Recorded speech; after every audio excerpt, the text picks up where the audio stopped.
ये कोरोना तो जाएगा, चाहे वैक्सीनेशन से कंट्रोल हो या फिर कोविड प्रोटोकॉल से कंट्रोल हो। डीआरडीओ की दवाई भी ये दिखा रही है कि जब लोग कोरोना को हरा सकते हैं तो संक्रमण से वो ठीक भी हो रहे हैं। अब एक ऐसी खतरनाक बीमारी लोगों को पकड़ रही है जिसका सही समय पर पता नहीं अगर लगा तो आपकी आंखों की रोशनी तक जा सकती है, आपकी आंखें निकालनी तक पड़ सकती हैं, नाक की सर्जरी करनी पड़ सकती है। इस बीमारी का नाम है म्यूकरमाइकोसिस, जो काले रंग के फंगस के कारण हो रही है। यह बीमारी बहुत खतरनाक है और इसको इस बार कोविड कहा जा रहा है। उसके बाद मरीज म्यूकरमाइकोसिस नाम की इस बीमारी से तेजी से संक्रमित हो रहे हैं। अब तक तो गुजरात, महाराष्ट्र और दिल्ली में इसके मरीज मिले, लेकिन खतरा इतना बढ़ गया है कि Indian council of medical research यानी ICMR ने इसको लेकर के एक दिशा निर्देश भी जारी किया है।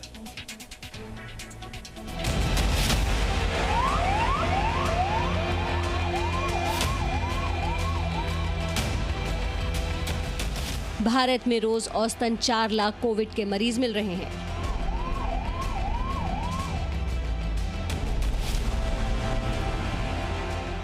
भारत में रोज औसतन 3.5 लाख कोविड मरीज ठीक हो जा रहे हैं और इस साल कोरोना को हराकर घर लौटने वाले भारत के ऐसे ही 1,87,00,000 लोगों के लिए सरकार ने जारी की है एक खतरनाक बीमारी की चेतावनी।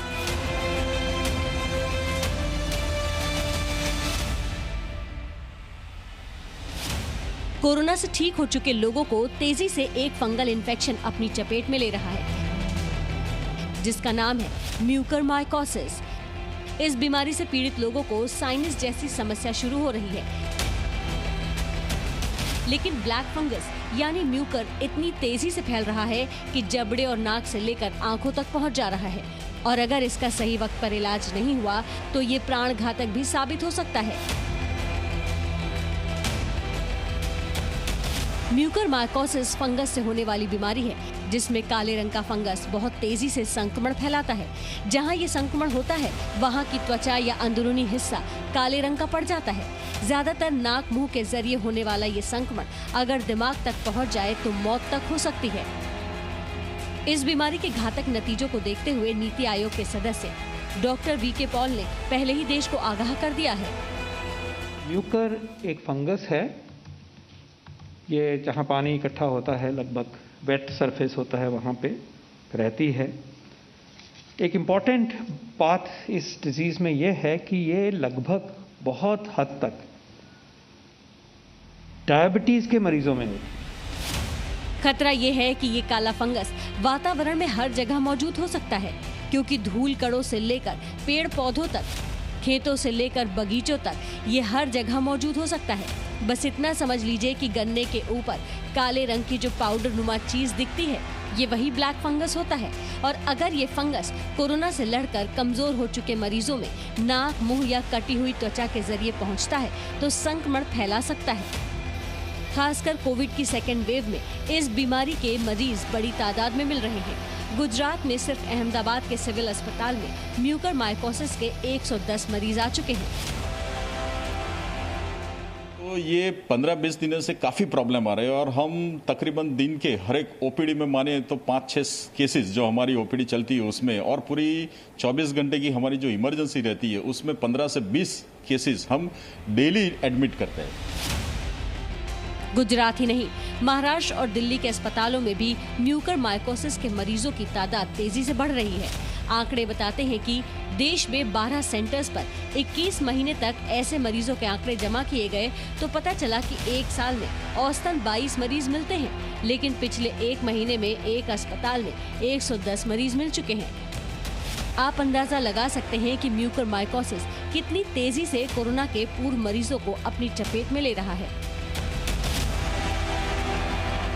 कोविड मरीजों के अंदर मिल रहे लक्षणों को देखते हुए माना जा रहा है कि कोविड के इलाज के दौरान मरीज को दिए जाने वाले स्टेरॉइड से शुगर का लेवल बढ़ना म्यूकर के संक्रमण के खतरे को बढ़ा रहा है। दूसरा कारण ये माना जा रहा है कि ICU में लंबे वक्त तक ऑक्सीजन पर रहे मरीज को फ्लोमीटर की नमी के कारण म्यूकस का खतरा बढ़ रहा है।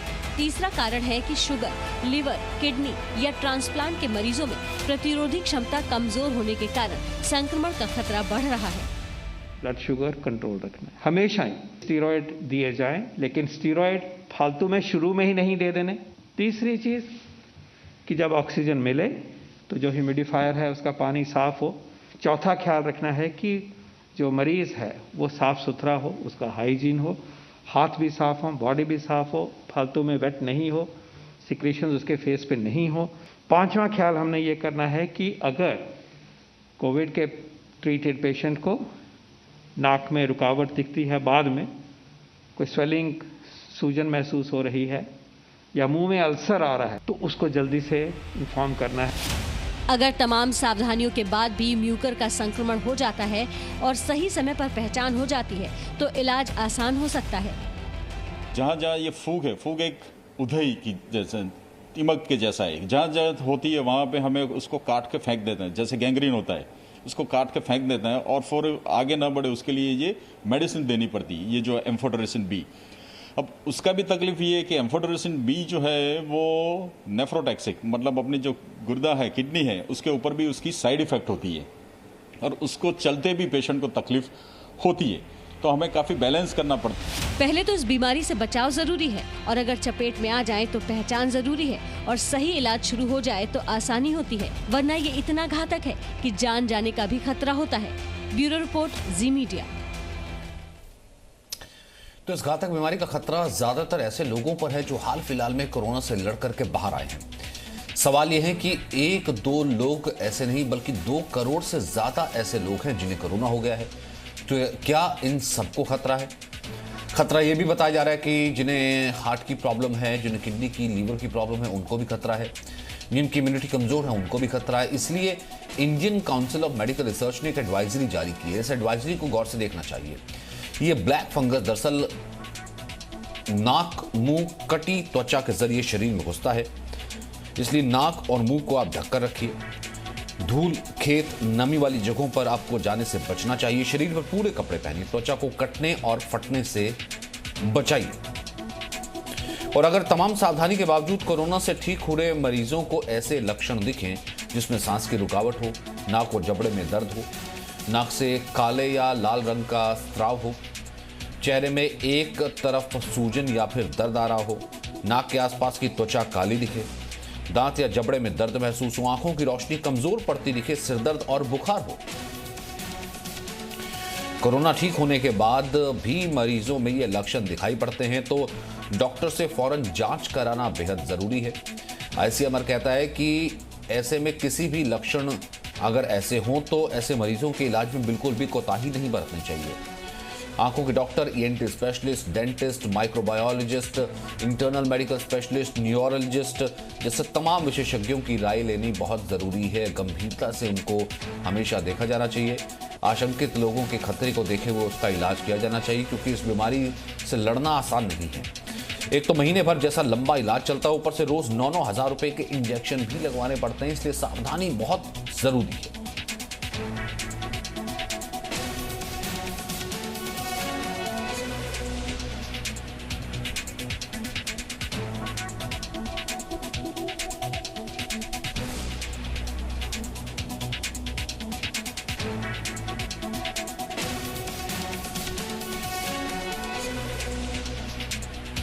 Presenting B News app, available on Google Play and App Store. Download it now.